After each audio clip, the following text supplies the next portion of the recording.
Bueno, hermanos, ah, en esta ocasión quiero un poco hablarles de este tema, ¿cierto? La teología del reemplazo, sus versiones y sus consecuencias a la luz de Romanos 11 y Efesios 2:14.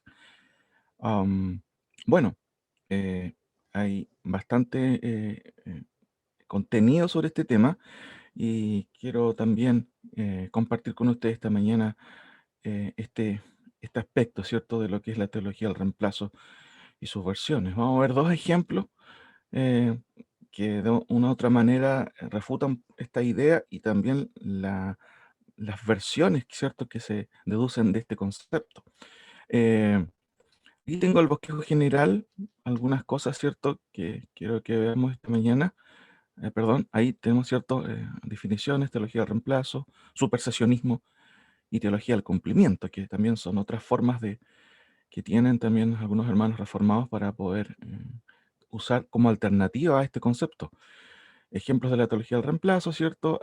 Ahí tenemos una pregunta que Pablo de hecho responde, un poquito de la respuesta de Pablo en Romanos 11, en la objeción reformada y el caso de Efesios 2:14 y también como les comentaba, una respuesta concreta a esta objeción. Bueno, algunas definiciones importantes, ¿cierto? Una tesis, diferentes rutas, ¿cierto? ¿Por qué razón? Déjenme explicarle aquí. La teología del reemplazo, ¿cierto? Es algo que surge desde el siglo II en adelante, básicamente es antisemitista. Esto es totalmente contrario, ¿cierto?, a lo que es el pueblo de Dios. Y de hecho vamos a ver algunos ejemplos concretos. De ahí este concepto de antisemitista, ¿cierto? Y en este sentido, la idea de la teología del reemplazo dice que la iglesia reemplaza a Israel o reemplazó a Israel. Ahora, un segundo concepto, ¿cierto?, que es un poquito más contemporáneo, es el concepto de supersesionismo. Bien parecido, es otro nombre, habitualmente se da mucho en lo que es la información más académica, y quiere decir la iglesia desplaza a Israel. Son un poquito diferentes a lo mejor en el significado, pero básicamente llegan a ser lo mismo. Super, sobre y cedere, ¿cierto? El latín cedere, sentarse. A ver, sale que yo ahora me siento. Eso es como la idea. Y el tercer concepto, ¿cierto? Antes de ello, explicar un poquito que el supersesionismo, de acuerdo a algunos autores, tiene tres sentidos: el supersesionismo punitivo, el económico y el estructural, como bien lo explica el profesor Michael Black en uno de sus libros, ¿cierto? El punitivo tiene este énfasis retributivo, ¿cierto? A ver, sálete que yo me siento ahora, eso te pasa por desobediente.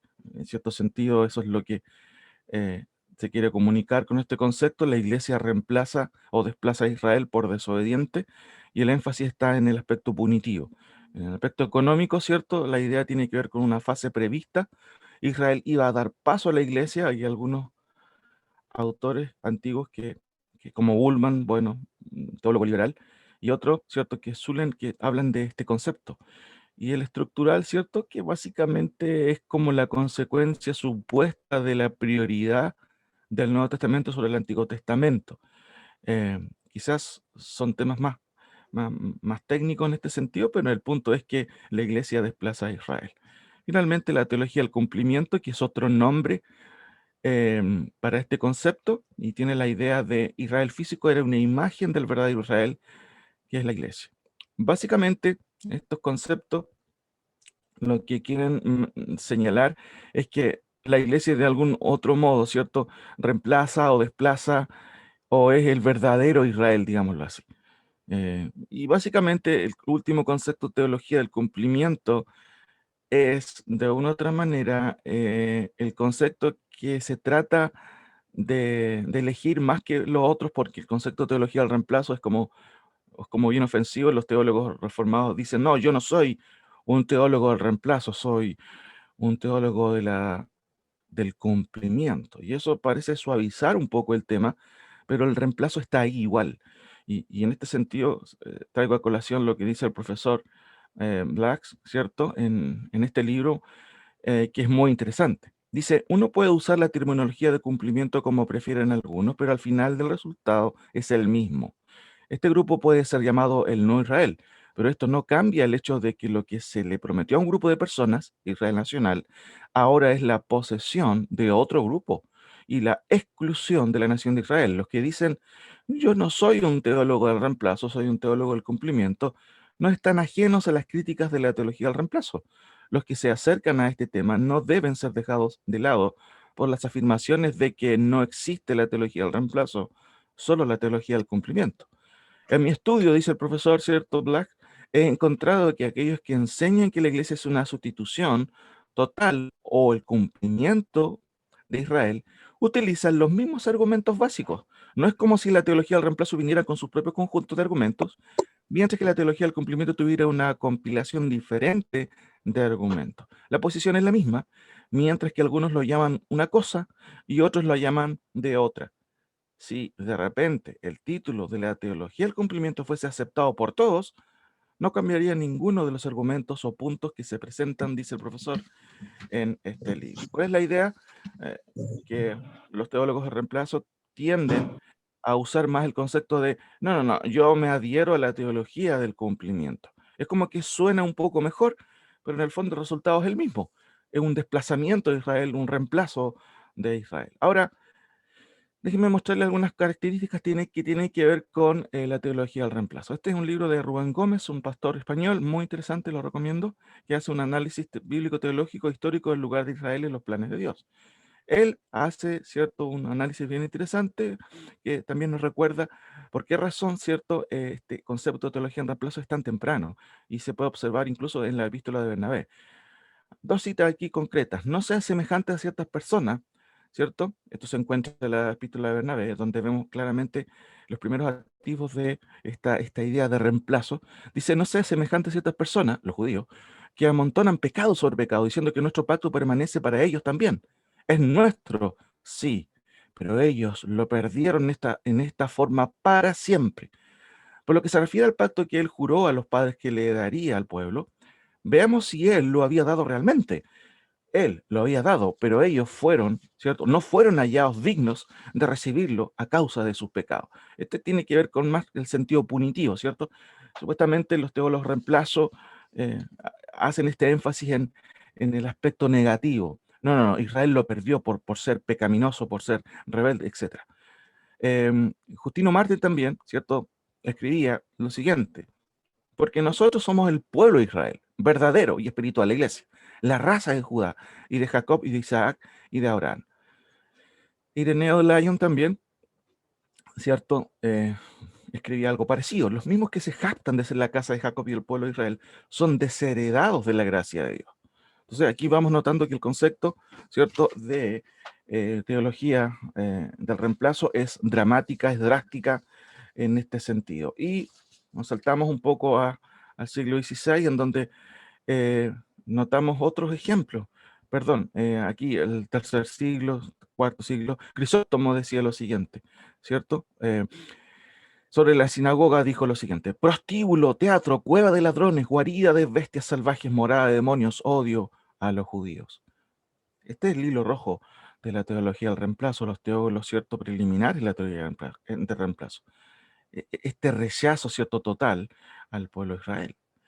Ahora, añade Crisóstomo, cuando Dios abandona un lugar, ese lugar se convierte en la morada de los demonios. El concepto está entonces en que Israel fue abandonado, rechazado radicalmente por Dios. Eso es lo que predicaba en su momento también la teología del reemplazo. Nos saltamos, ¿cierto?, al siglo XVI, y ustedes seguramente habrán escuchado de que Martín Lutero fue uno también de los que ayudó bastante a este tema del antisemitismo. En uno de sus escritos, Los judíos y sus mentiras, él dijo varias cosas bastante fuertes. Escucha, judío, ¿eres consciente de que Jerusalén y su soberanía, junto con su templo y sacerdocio, han sido destruidos por más de 1460 años? Porque tal ira implacable de Dios es prueba suficiente de que seguramente se han equivocado y se han extraviado. Por lo tanto, esta obra de ira es una prueba de que los judíos, seguramente rechazados por Dios, ya no son su pueblo y tampoco ya no es Él su Dios, aludiendo también a lo que sucedió en el 70 después de Cristo, la destrucción del templo, ¿cierto?, por los romanos en ese contexto. Noten el énfasis. seguramente rechazados por Dios, ya no son su pueblo y tampoco ya no es Él su Dios. Estas eran parte de las conclusiones de la teología del reemplazo y específicamente Martín Lutero, en donde claramente el aspecto punitivo, ¿cierto?, es como el hilo conductor en este concepto. Ahora, otras citas de Lutero son bastante increíbles en el sentido de que él, ¿cierto?, rechazaba radicalmente a lo que era Israel. Ustedes notan aquí parte de la infraestructura, ¿cierto?, de la iglesia de Santa María en Wittenberg. ¿Y qué es lo que observan ustedes ahí? Si pueden poner atención, ¿cierto? Es un cerdo y personas ahí como bebiendo de, de esta cerda, más bien dicho, hablando. Ah, interesante. En varias construcciones en Europa tenían también este tipo de escultura. Atrás también hay otra persona, ¿cierto? Ahí, detrás de el traste, si se puede decir, de esta cerda. Ahora, ¿cuál es el significado? Noten qué fuerte es esto. Martín Lutero lo explica él mismo. Aquí en Wittenberg, en nuestra iglesia parroquial, hay una puerca esculpida en la piedra de la que maman cerditos y judíos. Detrás de la puerca se encuentra un rabino que alza la pata derecha de la cerda, le levanta el rabo y le mira con gran esfuerzo en el Talmud bajo el rabo, como si quisiera leer o ver algo muy difícil y excepcional. Sin duda, encontraron ahí está si no me equivoco, en alemán, Schenhamporas, el nombre de Dios en ese lugar. Bastante fuerte. No merece mucha explicación esto, pero Martín Lutero llega justamente a hablar de los judíos de esta manera, como bebiendo de una cerda, ¿cierto? Y todo lo que tiene que ver con su tradición, el Talmud, ¿cierto? Una cuestión absolutamente que surge, ¿cierto? Como excremento, digámoslo así. Ahora, también él añade lo siguiente: si hubiera sido judío, dice Lutero, y hubiera visto a tales imbéciles y tontos gobernar y enseñar la fe cristiana, yo preferiría a verme convertido en un cerdo que en un cristiano. Esto lo dice Lutero, ¿cierto? Justamente en un tratado de 1523. En contra de los judíos también, él habla de este tipo de adjetivos: un pueblo miserable y maldito, estúpidos, tontos, miserables, ciegos y sin sentido, ladrones, la gran alimaña de la humanidad, pícaros, perezosos, ciegos y venenosos. Evidentemente, todo este tipo de cosas contribuyó al odio, ¿cierto?, de muchas personas en contra del pueblo de Israel y, por supuesto, al fortalecimiento de este concepto de la teología del reemplazo.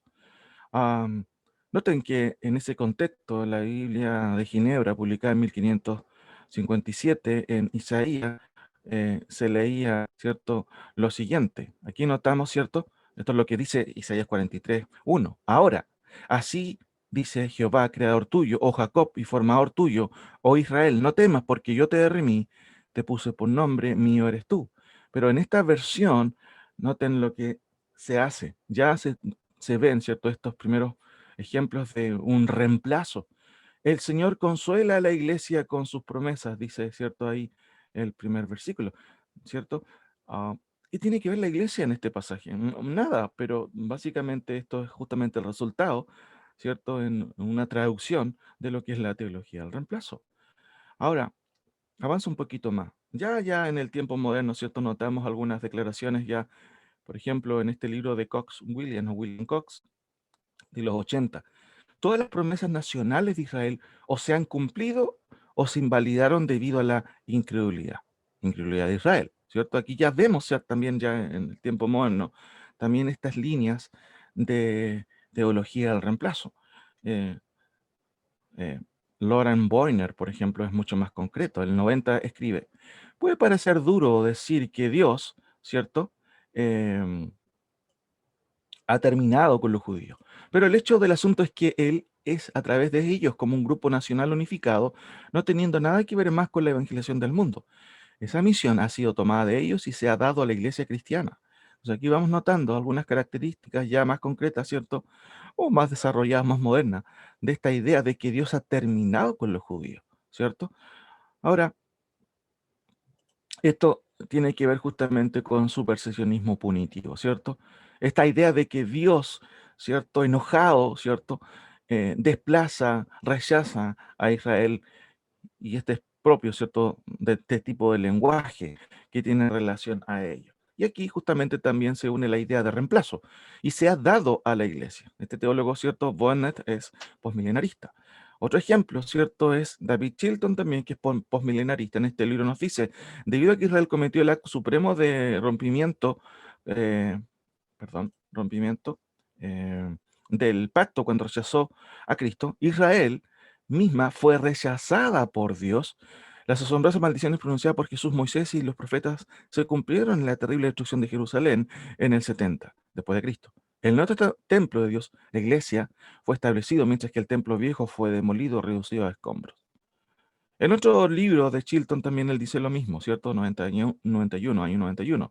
Por lo tanto, lo que Jesús está diciendo en Mateo 24 con una terminología que sus discípulos entendieron inmediatamente es que la luz de Israel sería apagada.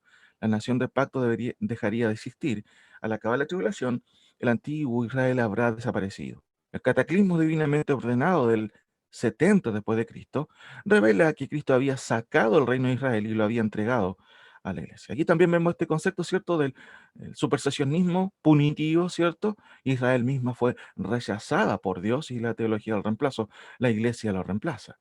En este libro, ¿cierto?, en donde se tratan cuatro perspectivas de Israel, ¿cierto?, y la iglesia, también notamos una opinión también de Robert Raymond, si no me equivoco, sobre este asunto. Noten, les dijo que el reino de Dios será quitado de ustedes y entregado a un pueblo que produzca sus frutos. Mateo 21, 43, un versículo típico, ¿cierto?, que se usa para defender este concepto. ¿Y qué hará el dueño de la viña? Él lo hará. Destruye los inquilinos y da la viña a otros. ¿Cierto? Aquí hay una teología del reemplazo bíblica. Noten, qué interesante.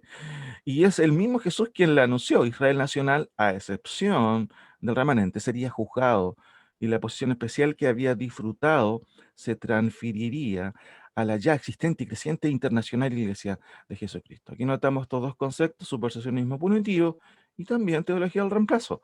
Aunque se quiera justificar, claramente el texto, ¿cierto? Y estas referencias dejan ver esta idea. Otros ejemplos más, dos ejemplos más. A este autor, Kendall Zullen, dice lo siguiente, noten, él es más drástico. Dios anula el pacto de Dios con Israel a causa del rechazo de Israel de Cristo y el Evangelio, porque los judíos rechazaron a Cristo. Dios, a su vez, airado, rechaza y castiga a los judíos. Aquí vemos esto que, por supuesto, es antiteológico. ¿Cómo Dios puede anular un pacto que Dios mismo, ¿cierto?, de una otra manera, hace con el pueblo de Israel? Por eso es que este tipo de situaciones claramente, o opiniones, dejan de ser concretamente antiteológico, antipaulino y antiescritural. Dios, a su vez, airado, rechaza y castiga a los judíos. No tenemos que, cierto, tener un análisis concreto y digámoslo así, de Romanos capítulo 11, ha desechado Dios a su pueblo en ninguna manera. ¿Cómo estas declaraciones pueden mantenerse? Bueno, ¿ha desechado Dios realmente a su pueblo? Bueno, hermanos, claramente la respuesta usted la conoce. Déjenme avanzar en esto para poder dar algunas luces de esto y quizás no completar todas las respuestas, porque seguramente esto va a incentivarles a ustedes a poder estudiar y poder, valga la redundancia, volver a ver Romanos 11, qué es lo que dice, porque de hecho la teología del reemplazo también va a este capítulo y concluye otras cosas que son increíbles también de observar. ¿Ha desechado Dios a su pueblo? En este capítulo, ¿cierto? La respuesta de Pablo puede ser dividida en varias respuestas. Yo no voy a dedicar todo el tiempo, obviamente, a dar esta respuesta, al menos 9 respuestas se pueden dar. Eh, yo he estado estudiando este tema también y también en otra serie que estoy haciendo, abordando este tema a la luz también de Romanos 11. Uno puede dar y puede dividir con un bosquejo, ¿cierto? En una respuesta progresiva, de acuerdo a lo que Pablo va diciendo, una respuesta legal teológica, una respuesta gramatical, ¿cierto? ¿Por qué gramatical? Porque Pablo usa una declaración bastante fuerte. ¿Ha deseado Dios a su pueblo? En ninguna manera, ¿cierto? Y aspecto gramatical ahí nos dice, ¿cierto? De manera contundente que esto jamás ha ocurrido. La respuesta personal, Pablo alude a cuestiones personales, la respuesta eterna, la respuesta histórica, la respuesta teológica, la respuesta ilustrativa, ¿cierto? El olivo, y la respuesta escatológica. Es una forma que también uno puede abordarla, al menos yo lo estoy haciendo así. Ahora, no quiero obviamente responder a todas ellas, pero solamente mencionar la respuesta eterna. ¿Por qué? Noten aquí algo interesante. Eh, Perdón, voy a, ahí a mencionar este argumento. ¿En qué sentido es una respuesta eterna? Una de las respuestas que Pablo da justamente se encuentra en el versículo 2. No desechó Dios al pueblo de él, al que conoció antes. Y ahí tenemos, ¿cierto?, el concepto de proegno, y tiene que ver justamente con este concepto eterno, conocer antes. ¿Conoció antes Dios a Israel? ¿Qué quiere decir eso? ¿Cuál es la implicancia de eso? Ahí tenemos, ¿cierto?, el concepto primero, propoesnos, ¿cierto?, tiene que ver con este concepto de proginosco, que no solo significa saber de antemano, ¿cierto?, sino que incluye la idea de una relación, ¿cierto? Esto también se aplica, por supuesto, a los creyentes, en Romanos también capítulo 8, a los que conoció, ¿cierto?, también los predestinó. Esto es muy interesante porque se habla de que Dios conoce a un grupo de personas, a un pueblo en especial, ¿cierto? De antes, incluso podríamos agregar en el lenguaje de Pablo en Efesios, antes de la fundación del mundo también, conocer desde antes. Como se trata de una iniciativa de Dios, no se trata de una relación administrativa solamente, sino de una relación afectiva. Eso incluye el concepto de proginosco, de una relación de familiaridad, de un acto de posesión divina en amor que Dios hizo en base a su elección. La respuesta de Pablo entonces no desechó Dios al pueblo de él, al que conoció antes, es parte de esta respuesta eterna. Ahora, sigo explicando un poquito, hermanos, este concepto que tiene que ver con la idea de conocer antes. Que Dios haya conocido a Israel significa que Dios no solo pensó en un pueblo que aún no había venido a la existencia, significa que Dios amó en la preeternidad al linaje étnico de Abraham. De hecho, esto Calvino incluso lo dijo. Fue una raza no desechada desde la eternidad, dice otro autor, explicando un poco este concepto. Otro autor, cierto comentarista, dice lo siguiente: Proginosco, además de indicar un acto divino con antelación eterna, incluye la idea de elección, dice Mu, ¿cierto? De seleccionar con anterioridad, de elegir de antemano. Swanson dice eso. No ha rechazado Dios a su pueblo, al que ha elegido con anterioridad. Puede también traducirse esta idea. Entonces, hermanos, vamos entendiendo aquí claramente cómo es posible que la teología del reemplazo mantenga este concepto de que Dios ha desechado al pueblo israelí. Claro, esto no tiene otra respuesta más que, ¿cierto?, la idea de una teología del reemplazo. Pastor MacArthur dice lo siguiente: Pablo no se refiere a individuos judíos o gentiles regenerados, aunque la promesa básica ciertamente se aplica a ellos, sino a Israel como una nación, la agrupación corporativa del pueblo escogido de Dios en quienes se enfocan los capítulos 9 al 11 de Romanos. El pueblo mencionado en 11.2 es la nación de Israel, rebelde y contradictoria, a que el apóstol acaba de hacer referencia. ¿Cómo es posible, cierto? De hecho, Pablo en los primeros capítulos de Romanos habla de Israel como una nación rebelde y contradictoria. Y justamente es esta misma nación que increíblemente Dios no desecha. ¿Por qué razón? Bueno, es porque Dios en su misericordia, ¿cierto? Y en su bondad sigue siendo el Dios de este pueblo. Ahora, el profesor Mu, que no es un premilenarista, ¿cierto? Dispensacional, digámoslo así, dice algo muy interesante. Noten, ¿quiénes son los destinatarios de esa elección de la gracia de Dios? Si la cláusula de quienes conoció de antemano fuese restrictiva, podría estar afirmando únicamente que Dios no ha rechazado a un determinado conjunto de personas elegidas dentro de Israel. Sin embargo, el contexto exige que Pablo esté aquí hablando de la elección, perdón, que hace Dios del pueblo como un todo. Y esto es muy interesante, porque eso es lo que tiene en mente Pablo. Y Mu, ¿cierto?, acierta al señalarlo. Y sigue explicando, ya que es el estado de esta entidad nacional, es que está puesta en duda por lo que se ha afirmado. El versículo 2 atribuye también la elección a Israel como nación. En 8:29, donde todos los conocidos de antemano son también justificados y glorificados, la elección es claramente para salvación. En este versículo, sin embargo, Pablo refleja el habitual sentido comunitario de la elección propio del Antiguo Testamento y el judaísmo, según el cual la elección por parte de Dios de la nación de Israel garantiza las bendiciones y los beneficios para este pueblo en su conjunto, pero no garantiza la salvación para cada israelita individualmente. ¿Por qué? Porque Pablo tiene en vista, ¿cierto?, justamente al pueblo de Israel. ¿Qué podemos decir? Hermanos, la teología del reemplazo en realidad, y aunque se llame teología del cumplimiento, no tiene un apoyo concreto en la escritura, o válido, si podemos decir. Ahora, avanza un poquito en esta idea de la objeción reformada.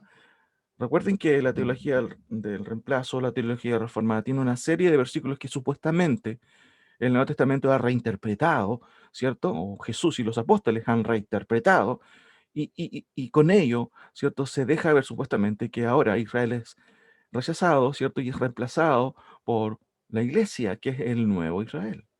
Ahora, déjenme hablar un poquito de este concepto de las que son reformadas. Pablo claramente dice, digo pues, ¿ha desechado Dios a su pueblo? En ninguna manera. Pero tenemos este versículo a la luz también de una interpretación reformada, porque Él es nuestra paz, Cristo, y de ambos pueblos hizo uno, derribando la pared intermedia de separación. Entonces aquí tenemos como un supuesto dilema. ¿Cómo es eso? ¿Ha desechado Dios a su pueblo? Y en el contexto claramente se refiere a Israel. Dice Pablo, en ninguna manera. La existencia de Israel sigue, ¿cierto? ¿Por qué? Porque Dios no ha rechazado a este pueblo, al pueblo de Israel. Pero Pablo nos dice, porque Él es nuestra paz, que de ambos pueblos hizo uno, derribando la pared intermedia. ¿Cómo es eso? Pablo nos dice, por un lado, que Dios no rechaza a su pueblo, pero que ahora de ambos ha hecho uno. ¿Cómo se puede entender esto? ¿Qué es lo que dice la teología del reemplazo? Bueno, va a insertar esta idea de que, ¿cierto? De ambos pueblos Dios hizo uno, y de aquí surge el verdadero Israel o el nuevo Israel. Ahora, ¿cómo entender esto, cierto? Bueno, déjenme explicarle algunas ideas que concluye la teología del reemplazo, o los teólogos reformados, que se adhieren a la teología del reemplazo, como quieran llamarles ellos. El punto es que finalmente los resultados son los mismos. Es la iglesia uno, junto a Israel y la continuación de Israel, en otras palabras, el nuevo Israel de Dios. Habiendo contestado esta pregunta con un sí enfático, debemos formular la siguiente pregunta, sigue diciendo Waldron. O sea, claramente aquí surge esta idea del nuevo Israel. Sigue diciendo Waldron, ¿son Israel y Iglesia distintos pueblos? Esta es la enseñanza del dispensacionalismo, dice Waldron, que sostiene que la Iglesia e Israel son dos pueblos de Dios diferentes.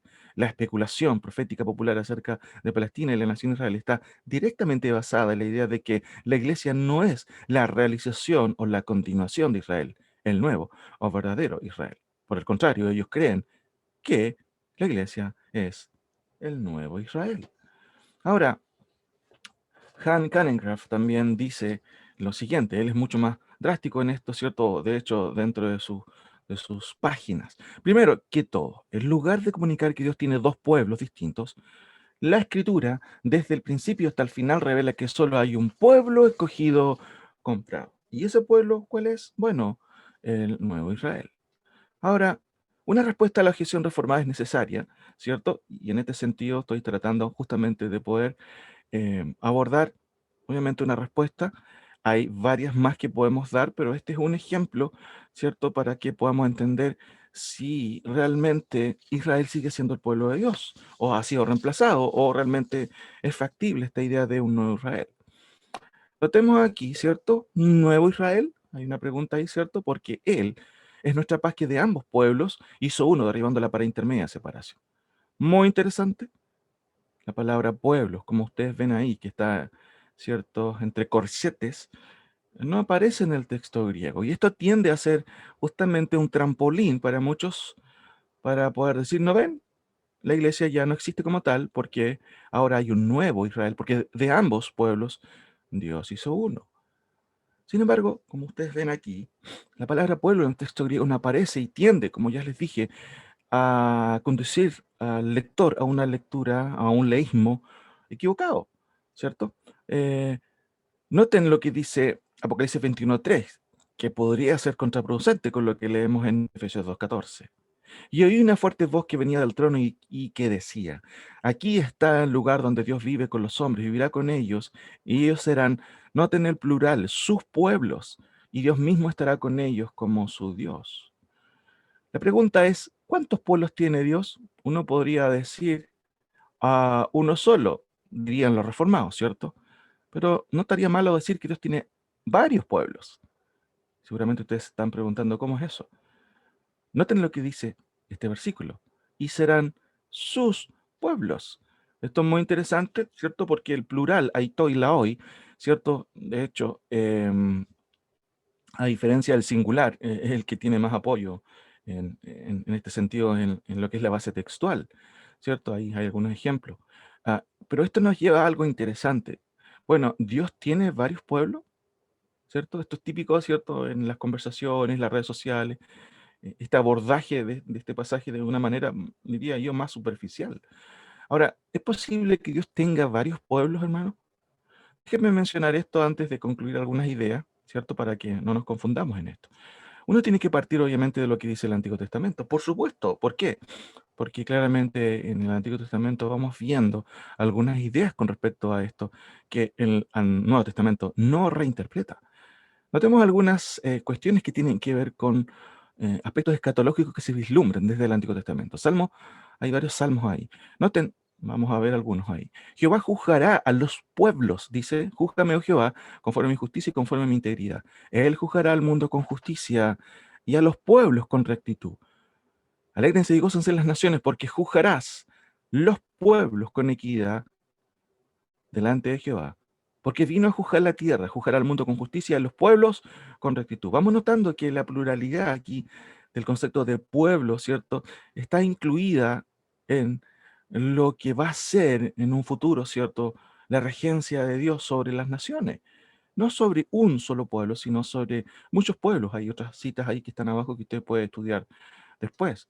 Notamos otros ejemplos, ¿cierto? Y vendrán muchos pueblos y dirán, venid y subamos al monte de Jehová, a la casa del Dios de Jacob, y nos enseñará sus caminos y caminaremos por sus sendas, porque de Sión saldrá la ley y de Jerusalén la palabra de Jehová. ¿Cierto? Aquí vemos claramente luces de lo que será el reino de Cristo, ¿cierto? Lo que conocemos como el reino milenial. Acontecerá en aquel tiempo que la raíz de Isaí, la cual estará puesta por perdón, a los pueblos será buscada por las gentes y su habitación será gloriosa. Una alusión, por supuesto, al Mesías, a Cristo.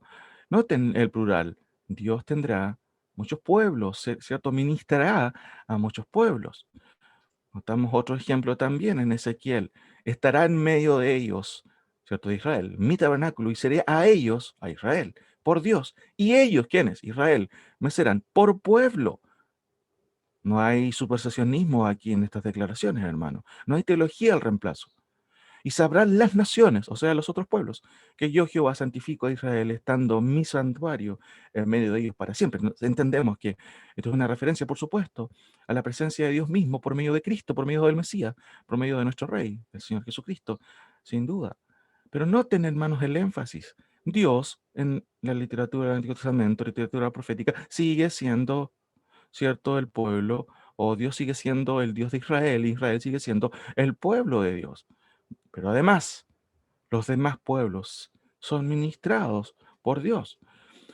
Seguimos adelante en este ejemplo. Notamos aquí entonces que, y aquí vamos con algunas explicaciones del contexto de Efesios 2.14, que es lo que realmente enseña este pasaje. Hermanos, Pablo no está contrastando instituciones, Israel versus la iglesia, sino personas.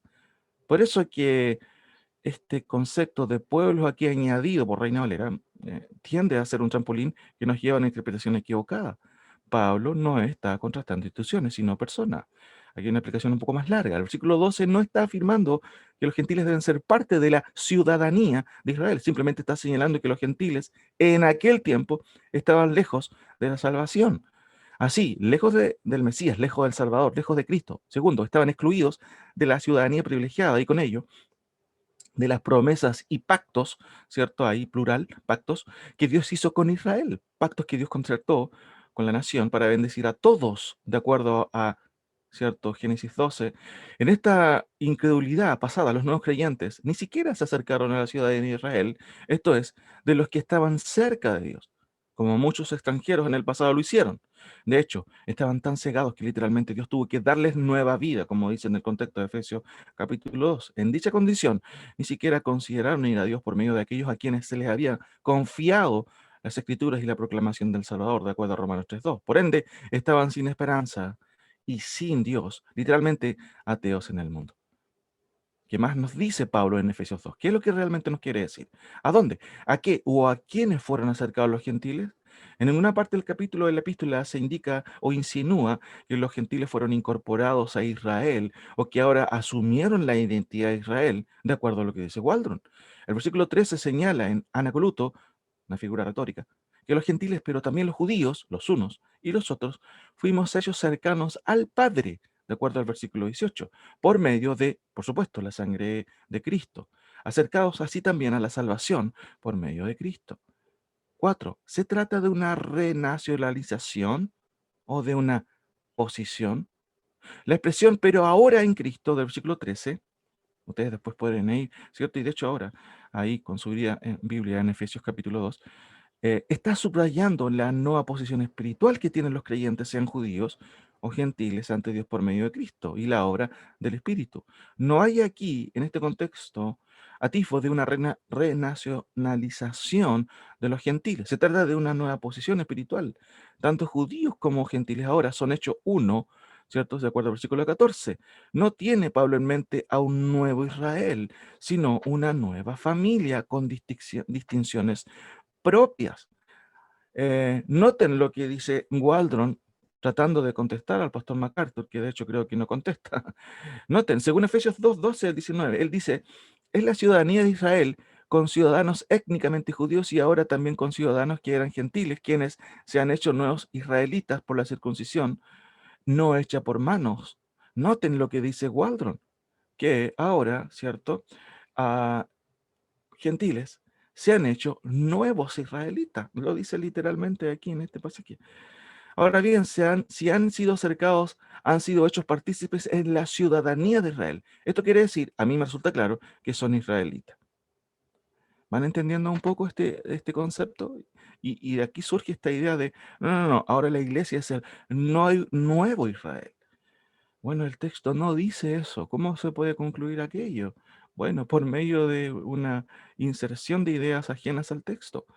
Notemos aquí, en ninguna parte del capítulo y la epístola se indica o insinúa que los gentiles fueron incorporados a Israel, o que ahora asumieron la identidad de israelitas. El versículo 13 señala en Anacoluto, como dije, que los gentiles, pero también los judíos, los unos y los otros, fuimos ellos cercanos al Padre por medio de la sangre de Cristo, acercados así también a la salvación por medio de Cristo. Por supuesto que tenemos un acercamiento también al pueblo de Israel, pero como hermanos, no como nuevos israelitas. Nos acercamos, de acuerdo al contexto, al Padre, hermanos. Y esto quiere decir que nos acercamos por medio de Cristo a esta salvación. Ahora, incluso este autor, cierto, que no puede considerarse un dispensacionalista, dice lo siguiente, pero ahora en Cristo Jesús, la extraordinaria noticia es que los gentiles que han sido escogidos por Dios y que ponen su fe en Cristo ahora experimentan una cercanía, noten, a Dios y una modificación total de su difícil situación por su participación en los beneficios de la muerte del Mesías. Ah, notemos aquí entonces, de hecho, el propio John Stott, ¿cierto? Dice lo siguiente. A continuación, perdón, ¿cierto? Tenemos la declaración de John Stott. Después de esta explicación, ¿qué estaba creando Dios entonces en Israel? Dice el versículo 15 que Dios derribó por medio de Cristo la pared intermedia para crear de los dos, gentiles y judíos, un nuevo hombre, no un nuevo Israel, ¿cierto? Ahí Cainón, Antropón. La idea es justamente un nuevo ADN, ¿cierto? Ya lo digo más abajo. La manera de acercar a Dios entonces no pasa por ser judío simplemente, se necesita ser un nuevo hombre. Esto vale para todos y subraya el hecho de que aquí no se está hablando de una supuesta reincorporación de los gentiles a Israel o a un supuesto nuevo Israel. Así, de los dos grupos y pueblos, judíos y gentiles, Dios no crea un nuevo Israel, sino una nueva humanidad. Esta nueva creación es espiritual, no nacional o política. Un judío nacido de nuevo sigue siendo judío, pero ahora es un nuevo hombre judío. Un gentil nacido de nuevo sigue siendo gentil, pero ahora es un nuevo hombre gentil. Así, esta nueva humanidad es redimida por Cristo de todo linaje, lengua, pueblo y nación, por medio de un nuevo ADN espiritual. ¿Cuál es ese ADN? Por supuesto, el nuevo nacimiento. Ahora, lo curioso es que John Stott, que es reformado, ¿cierto? Milenarista, de hecho, contradice a un colega, digámoslo así, a Waldron, de manera concreta. ¿Por qué? Porque John Stott es un poquito más riguroso en sus exégesis. Por supuesto, él no llega a ser, obviamente, un premilenarista, eso se entiende. Pero noten lo que dice John Stott de manera correcta. Pablo se refiere, de hecho, no a un hombre nuevo, sino a una nueva raza humana. No es que esté negando el hecho de que hay un hombre nuevo, no, no. pero tiene razón él también al decir que es una nueva raza, unidad, ¿cierto? O unida, perdón, por Jesucristo en sí mismo. Esta nueva unidad por medio de y en Cristo no solo abarca la división judeo-gentil. En otros pasajes, Pablo dice que también terminan con las distinciones valóricas, sociales y de sexo. En esta nueva naturaleza no hay griego ni judío, circunciso ni incircunciso, culto ni inculto, esclavo ni libre, sino que Cristo es todo y está en todos. No quiere decir que los datos de diferenciación humana han desaparecido, ¿cierto? Los varones siguen siendo varones y las mujeres mujeres. Los judíos siguen siendo tales y los gentiles también, pero se ha abolido la desigualdad, ¿cierto? Frente a Dios, la desigualdad valórica, ¿cierto? Dios, ¿cierto? No hace acepción de personas, pero las distinciones siguen. Y en este sentido, John Stott es mucho más preciso incluso que su colega reformado, ¿cierto? Waldron. Ahora, ¿qué llegan a hacer los gentiles entonces? Pablo hace uso estratégico de 6 términos con esta preposición sun para subrayar la relación nueva entre judíos y gentiles. Recuerden, estoy analizando un solo versículo en su contexto, hay otros más que nos ayudan a entender que no existe esta idea reemplacista de que Israel ha dejado de ser el pueblo de Dios y que hay un nuevo Israel. No, la objeción reformada, de acuerdo a Efesios 2.14, claramente muestra que no es justamente la tesis de que ahora, según lo que dice la teología reformada, Israel es el nuevo, o Israel ha dejado de ser el pueblo de Dios y ahora hay un nuevo Israel. No. ¿Qué llegan a hacer los gentiles entonces?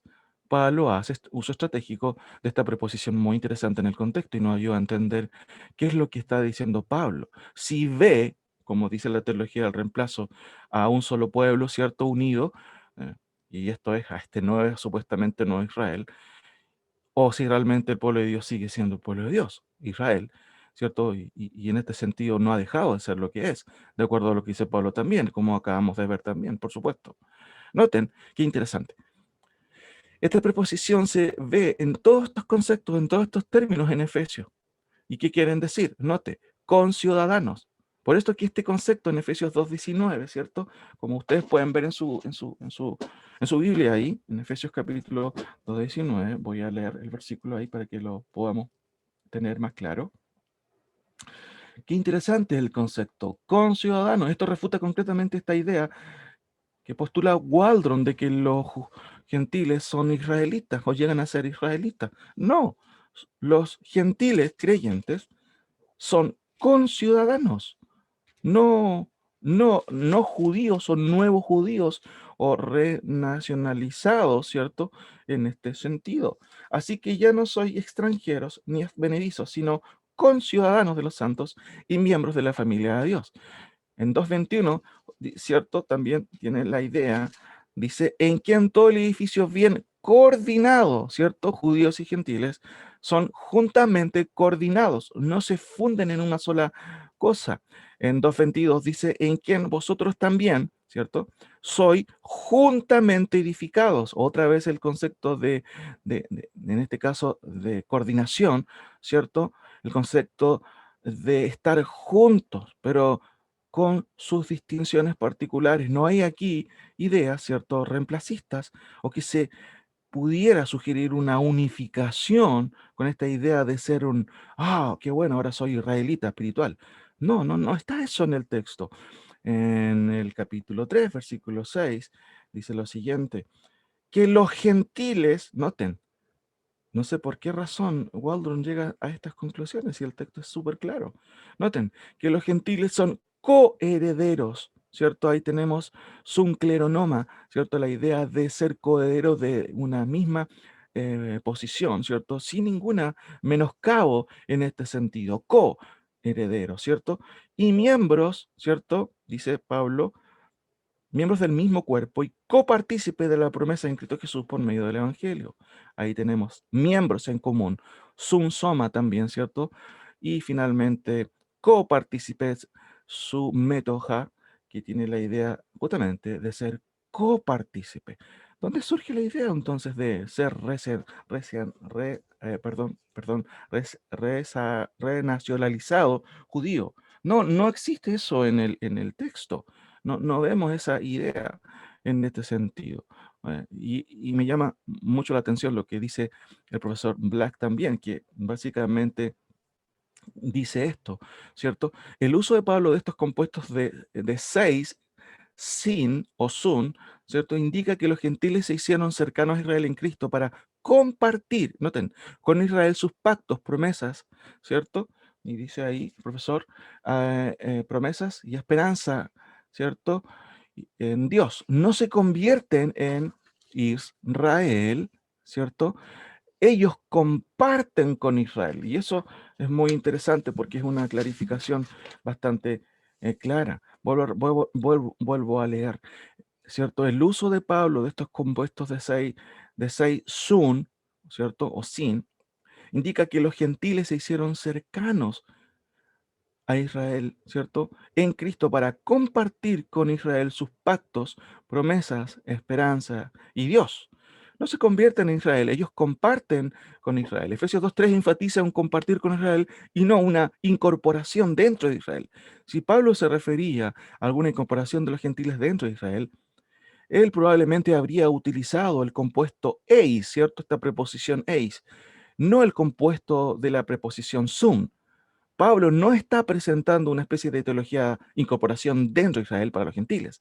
En cambio, se dice que los gentiles están ahora compartiendo con Israel los pactos y las promesas de Israel. En el ámbito de las bendiciones de la salvación y la situación delante de Dios, los gentiles son iguales que los judíos creyentes. Sin embargo, la unidad salvífica entre los judíos y gentiles no borra, muy bien dice ahí el profesor, ¿cierto? Blacks, no borra, por supuesto, las distinciones étnicas o funcionales entre los dos grupos. Los comentarios de Pablo en Efesios, sin embargo, no incluyen ninguna prioridad salvífica de Israel, eso igual es importante, en la estructura eclesial, ¿cierto?, del nuevo hombre. Sin embargo, mientras que ya no hay una ventaja salvífica, todavía hay una distinción étnica entre judíos y gentiles. Pablo continúa hablando, de hecho, de judíos y gentiles como grupos étnicos determinados en sus cartas, como claramente podemos verlos en las citas que se mencionan ahí, ¿cierto? Romanos 1:16, 9:24, Corintios y otros pasajes. Hermanos, ¿qué es lo que notamos entonces? Una explicación más ilustrativa de esto. Y vino y anunció las buenas nuevas de paz a vosotros que estabais lejos, gentiles, incrédulos, y los que estaban cerca, judíos, incrédulos. ¿Y qué hace Cristo, cierto? Entonces, notemos aquí, hay judíos incrédulos y gentiles incrédulos, que por medio de la gracia de Dios llegamos a ser creyentes salvados. Pero ¿cuál es el resultado? Notamos aquí. Bueno, el judío incrédulo llega a ser un judío regenerado. ¿El gentil incrédulo llega a ser judío regenerado? No, sigue siendo un gentil, pero ahora un gentil regenerado. Hermanos, no hay distinciones. De hecho, cuando leemos en Apocalipsis 21:3, ¿cierto? Y ellos serán sus pueblos. Quiere decir que hay una distinción, ¿cierto? Muy clara, pero hay un solo concepto que tiene que ver con que hay una familia. El pueblo de Israel es restaurado, ¿cierto? Como nación. No deja de ser el pueblo de Israel. Sigue siendo el pueblo de Israel, ¿cierto? Como el Antiguo Testamento lo dice claramente. Y de hecho Pablo lo complementa diciendo, bueno, ha echado Dios a su pueblo. Hermano, tremenda explicación y respuesta que nos da. En ninguna manera. Por eso que lo que vemos en el Nuevo Testamento es que Dios, por medio de Cristo, ¿cierto?, hace un nuevo hombre. Y podemos decir, un judío incrédulo llega a ser un nuevo judío regenerado. Un gentil no se transforma en un nuevo judío espiritual, sigue siendo un gentil, pero ahora un nuevo hombre regenerado. ¿Qué es lo que tiene Dios? Bueno, tiene muchos pueblos, ¿cierto? Sin duda, pero una sola familia. Eso es muy interesante porque eso es lo que se tiene en mente en el contexto ahí en Pablo. Una sola familia constituida de muchos pueblos. Sin duda que este concepto y estos términos es importante entenderlo semánticamente, cómo se usan en el Nuevo Testamento. Familia, pueblo, nación, etcétera. Muchas veces no se les estudia con rigurosidad, por eso se caen en este tipo de interpretaciones. Ahora, Noten cómo es que el Antiguo Testamento va vislumbrando desde el mismo contexto de referencias mesiánicas como esta, ¿cierto? No será quitado el cetro de Judá ni el legislador de entre sus pies hasta que venga Silo, ¿cierto? El Mesías, y a él se congregarán un solo pueblo. No, los pueblos, ¿cierto? Y ahí está cada pueblo con su distinción. Notamos ahí Silo, y a él obedecerán, perdón, los pueblos, dice literalmente el texto hebreo, ¿cierto? Ahí en ese sentido, el plural de pueblos. Amén. Ahora avanzo un poquito. Noten lo que se dice en otros pasajes. Estará en medio de ellos, ¿quién? Israel. Este texto ya lo leímos, pero noten qué luz da cuando lo leemos a la luz de la explicación también de Pablo. Estará en medio de ellos Israel, mi tabernáculo, y seré a ellos Israel por Dios, y ellos, ¿quiénes? Israel, me serán por pueblo, seguirán siendo mi pueblo, podríamos decirlo, ¿cierto? Y sabrán los otros pueblos que yo Jehová santifico a Israel estando mi santuario en medio de ellos para siempre. Ustedes pueden seguir, hermanos, estas ideas que se ven en todo el Antiguo Testamento y que el Nuevo Testamento, por supuesto, no reinterpreta. Por eso que leemos en Apocalipsis, y oí una fuerte voz que venía del trono y que decía, aquí está el lugar donde Dios vive con los hombres, vivirá con ellos y ellos serán sus pueblos y Dios mismo estará con ellos como su Dios. Quiero terminar, hermanos, con esta conclusión que me parece muy, muy notable del profesor Gerald McDermott, ¿cierto? Un profesor anglicano que antes abrazaba la teología del reemplazo. Me parece muy apropiado lo que él concluye para concluir aquí en este quinta exposición y quinta clase. Noten qué interesante. Yo estaba convencido de que la iglesia era el nuevo Israel. Esto significaba que después de la muerte y la resurrección de Jesús, el pacto que el Señor hizo con Israel fue transferido a quienes creían en Cristo. Así, el antiguo Israel ya no era el verdadero Israel. La iglesia de creyentes en Jesucristo se había convertido en el nuevo Israel. O al menos así pensaba. Esta interpretación cristiana que aprendí de los teólogos reformados, como Juan Calvino. ¿Qué sigue diciendo McDermott? Es momento, entonces, de cambiar nuestra perspectiva sobre lo que el sionismo cristiano es y de dónde viene. También es momento de observar la Biblia con más cuidado. En los capítulos 1 y 2 observamos lo que la Biblia no dice, que la iglesia ha reemplazado a Israel o que la iglesia es el nuevo Israel. No enseña que el pueblo de Israel ya no es importante para Dios y no señala que la tierra de Israel ya no es relevante. Muy interesante, les recomiendo también este libro, ¿cierto? En donde un teólogo, ¿cierto? Del reemplazo, o más bien dicho, un ex teólogo del reemplazo, ¿cierto? Llega a la conclusión de que Israel sigue siendo el pueblo de Dios, como claramente el Nuevo Testamento así lo enseña. Bueno, mis queridos, esta ha sido también esta quinta clase. Espero que también pueda servir esto como un incentivo también para conocer lo que hemos estudiado. Hay varias cosas, sin duda, que merecen una profundización, pero esto al menos pueda servir también como una preparación para quienes quieran profundizar también en esto, en ese sentido. Muchas gracias, hermanos.